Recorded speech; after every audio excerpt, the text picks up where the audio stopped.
بسم اللہ الرحمن الرحیم۔ ایک روایت بہت زیادہ بیان کی جاتی ہے، وہ یہ کہ ایک شخص کا اللہ کے نبی صلی اللہ علیہ وسلم کے زمانے میں انتقال ہونے لگا۔ انتقال کے وقت لوگوں نے اسے کلمہ پڑھنے کی تلقین کی، لیکن اس کی زبان سے کلمہ ادا نہیں ہو رہا تھا۔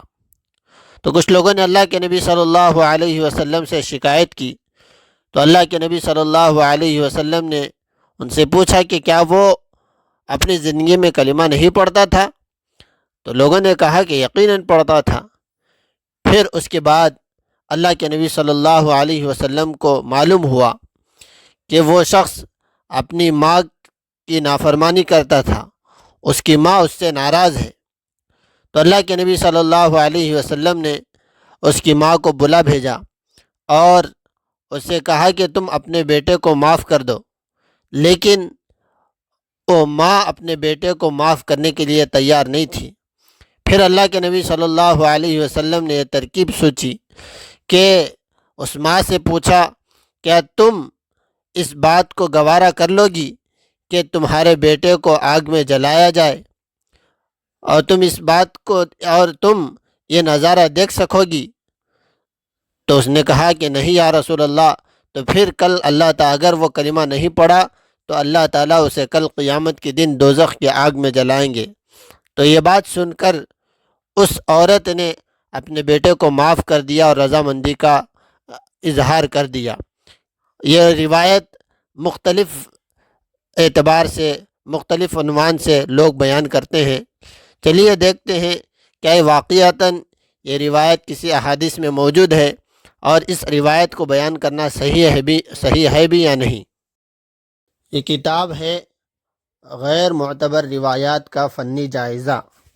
اس کے جلد نمبر 1 صفحہ نمبر 48 پر انہوں نے روایت ذکر کی ہے، ماں کی نافرمانی پر بیٹے کی حالت نزاع میں کلمے سے محرومی۔ تو یہاں پر ایک مفصل انہوں نے بحث کر رکھی ہے، جو کوئی تفصیل دیکھنا چاہے وہ اس کتاب میں دیکھ سکتے ہیں۔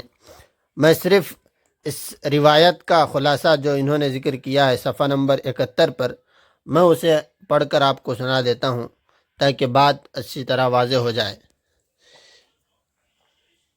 تو یہاں پر لکھا ہے، روایت کی پوری تحقیق کا خلاصہ اور فنی حکم۔